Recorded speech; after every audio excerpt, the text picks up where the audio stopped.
The tragedy of the middle class in Vietnam. 1. Introduction. Hi, this is Vietnam's Hidden Voices. Today I want to introduce a very intense perspective on how some Vietnamese middle-class people see their own reality. This episode is based on a long Facebook post.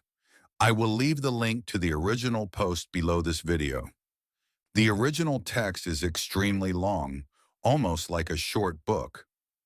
So in this episode, I will summarize the main ideas in a clear and structured way, following the 6 sections in the original post. 2. The tragedy of the middle class in the era of asset redistribution. A. Why the middle class is always something to be controlled.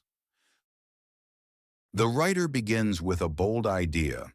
In any system, whether communist or capitalist, the middle class is the most dangerous class from the perspective of those in power.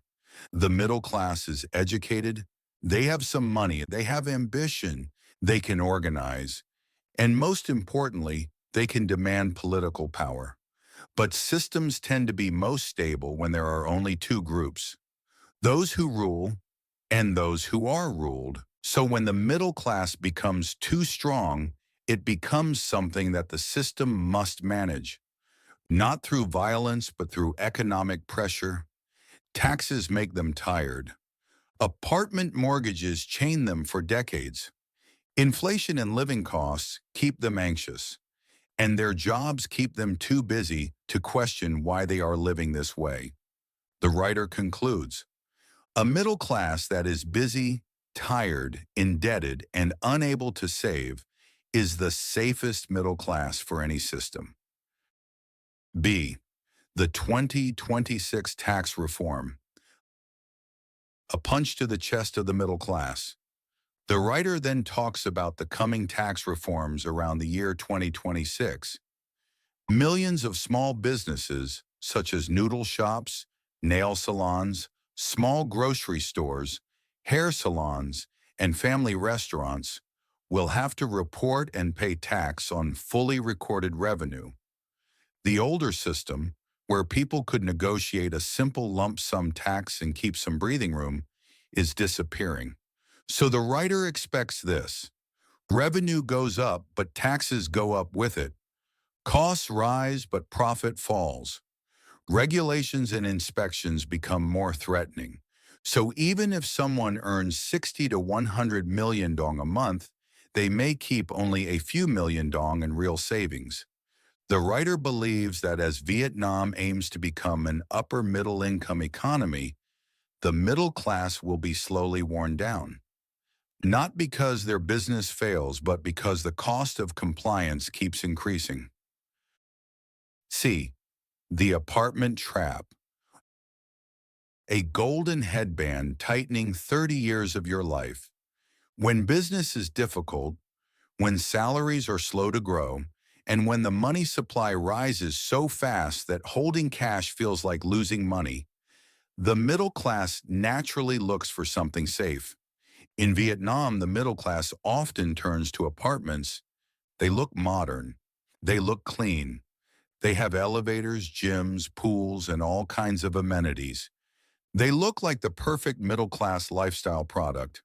But the writer calls apartments a sweet candy that is filled with debt inside.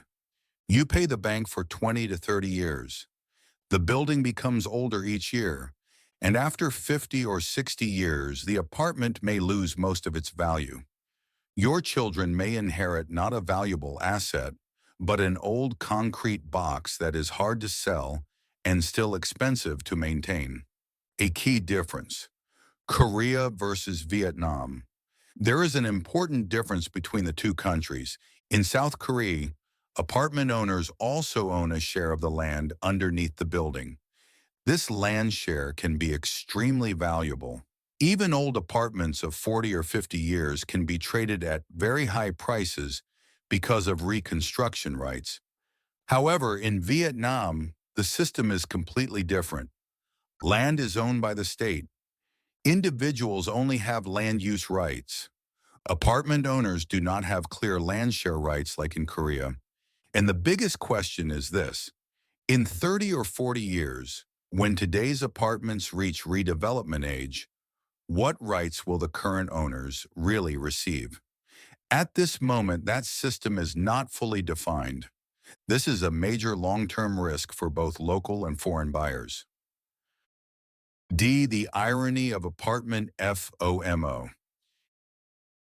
In Part 4, the writer criticizes the apartment investment boom. Middle-class buyers sign a 30-year mortgage. The writer describes it as mortgaging their entire youth to the bank. People visit show flats and take pictures for social media. But the writer believes this is a structure designed by elites to limit the middle-class ability to accumulate real wealth. The writer says, the real tragedy of the middle class is not that they become poor, but that they believe they are becoming rich. Why outer ring land? This part compares Japan, Korea, and China. High-speed rail often does not increase the value of provincial land. Sometimes the price even falls because high-speed rail pulls people toward major cities, not the other way around. Metro systems, however, pull young workers into megacities because commuting becomes easier. So Tokyo rose, Seoul rose, Shanghai rose, but many provincial cities declined. The writer expects Vietnam to follow the same pattern. Hanoi and Ho Chi Minh City may grow into megacities of 15 to 25 million people. And during that process, outer ring land may become the real gold mine. Two strategies are introduced. First, very cheap land with clean paperwork. It has little downside, and if the government takes the land for development, compensation could be significant. Second, outer ring land within the official boundaries of Hanoi or Ho Chi Minh City. Land that is legally part of the city, not a nearby province. This land could benefit from population growth, metro expansion, and ring roads. No escape except land. A radical conclusion. In the final section, the writer argues that almost every escape path is blocked. Starting a business is risky. Growing big is dangerous. Staying small becomes physical labor. Salaries are low. The formal system burns you out. The informal system is unsafe. So the writer concludes, for the middle class, there is no escape except land. The post then expands into an ideological argument. Mass education trains most people to become labor. The top 1% hold capital, and the top 0.001% control the rules and the money. The writer argues that Vietnam, with rare earths, state ownership of land, and the ability to absorb inflation through real estate, will experience long-term land price growth. The writer ends with this idea. The next 20 years may be the last golden window for the middle class to change their class position. 3. Why this post is interesting. Not just numbers, but feelings. Foreign investors often look at numbers. GDP growth, inflation, FDI inflows, government strategies. But behind those numbers are real people. People who are tired, anxious, and uncertain about the future. This post shows real emotional pressure, debt pressure, tax pressure, housing pressure, and fear for the next generation. And honestly, this is not unique to Vietnam. In Korea, apartment prices in places like Gangnam have doubled or tripled. Many people say that class mobility is shrinking. They say that the family you are born into now determines your starting line in life. In this sense, the emotional fatigue of the middle class in Vietnam may not be so different. 4. This post is not 100% true. I do not believe that everything in the post is accurate. Statements like, only land is the answer, or every apartment project is a trap, are emotional and oversimplified. And even land has risks. Land has no cash flow. Land can be illiquid. Land value can remain frozen for many years. Land depends heavily on policy and development timing. Also, land in Vietnam is based on land use rights, not freehold ownership. And foreign investors cannot buy land directly. That limitation alone changes everything. So this text should not be taken as a perfect diagnosis of reality. It is one intense voice among many. 5. Why foreign investors should think about this. Even if the post is extreme, it reflects something important.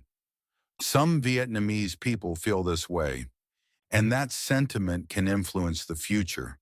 Social fatigue can lead to policy changes, regulatory tightening, or shifts in political mood. These are things that do not show up in macro data.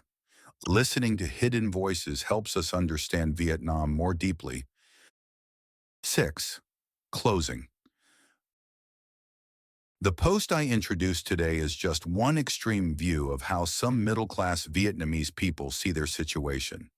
It is not official research. It is not an academic report. It is simply one long Facebook post. But the fact that many people share and agree with it tells us something.